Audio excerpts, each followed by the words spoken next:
আগামী পর্বে গল্প নিতে যাচ্ছে আরও ভয়ঙ্কর ও চমকপ্রদ এক মোড়। ৫০০ কোটি টাকার বিশাল প্রজেক্টে ঘিরে যখন সবাই নিজের নিজের হিসাব মেলাতে ব্যস্ত, তখন সাহেবকে নিয়ে রহস্য আরও ঘনীভূত হচ্ছে।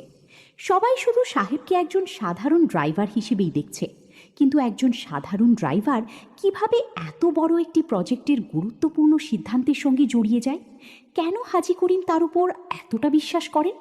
আর সাহেবের কথায় কেন বারবার এমন কিছু ইঙ্গিত পাওয়া যাচ্ছে যেন সে এই পুরো খেলার অনেক কিছুই আগে থেকে জানে? মানহার মনেও এখন একই প্রশ্ন ঘুরপাক খাচ্ছে। এতদিন যে মানুষটাকে সে শুধু একজন ড্রাইভার হিসেবে চিনত, ধীরে ধীরে সেই মানুষটির অন্য একটি রূপ তার সামনে প্রকাশ পাচ্ছে। বিপদের সময় সাহেব যেভাবে একজন অসহায় মেয়েকে রক্ষা করলো, একটি ছোট্ট বাচ্চার মুখের হাসির জন্য নিজের পোশাক নষ্ট হওয়ার বিষয়টিও যেভাবে ভুলে গেল, এসব কিছুই মানহার মনে সাহেবকে নিয়ে নতুন এক অনুভূতি তৈরি করছে।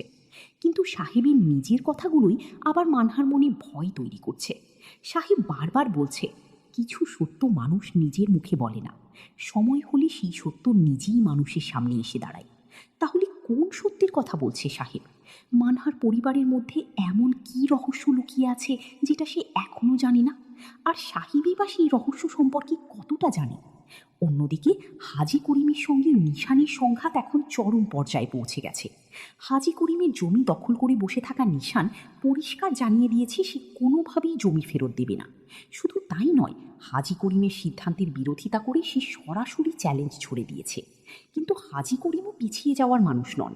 তিনি পরিষ্কার জানিয়ে দিয়েছেন দখল আর মালিকানা এক জিনিস নয়। কিন্তু নিশানও থামবে না। ১ ঘন্টার মধ্যে জমির দলিল হাজি করিমের কাছে না পৌঁছালে ভয়ঙ্কর পরিণতির হুমকি দিয়েছে সে। এমনকি প্রয়োজনে বাড়ি পর্যন্ত জ্বালিয়ে দেওয়ার হুমকি দিয়েছে। এবার প্রশ্ন হলো, নিশান কি সত্যিই তার হুমকি বাস্তবায়ন করবে, নাকি তার থেকেও বড় কোনো শক্তি এবার তার সামনে এসে দাঁড়াবে? কারণ সাহেবকে সরিয়ে না দিলে হাজি করিমের কাছে পৌঁছানো যাবে না, এটা নিশান খুব ভালোভাবেই বুঝে গেছে।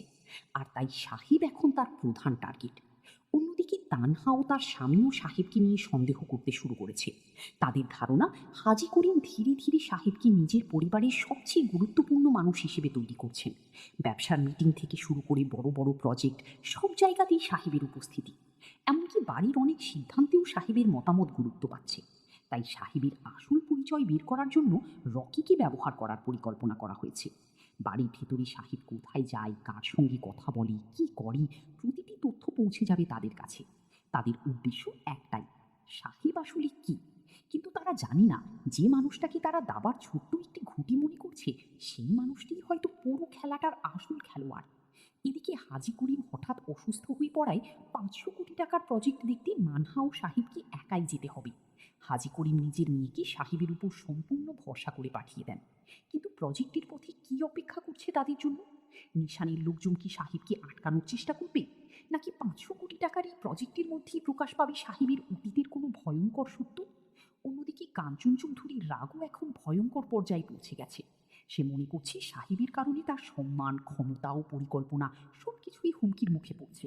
তাই এবার সে সাহেবের বিরুদ্ধে কি চাল দেবে, সেটাই দেখার বিষয়। আর ঠিক এই সময়ই হাজি করিমের বাড়িতে আসতে চলেছে এমন একটি খবর যা পুরো পরিবারকে নাড়িয়ে দিতে পারে। টেলিভিশনে এমন কি খবর আসবে? কেন হাজি করিমের পরিবারের সবাইকে টেলিভিশনের সামনে বসতে বলা হবে?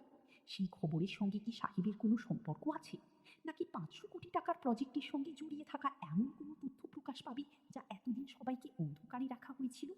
সবচেয়ে বড় চমক হতে পারে তখনই, যখন সাহেবের পরিচয় নিয়ে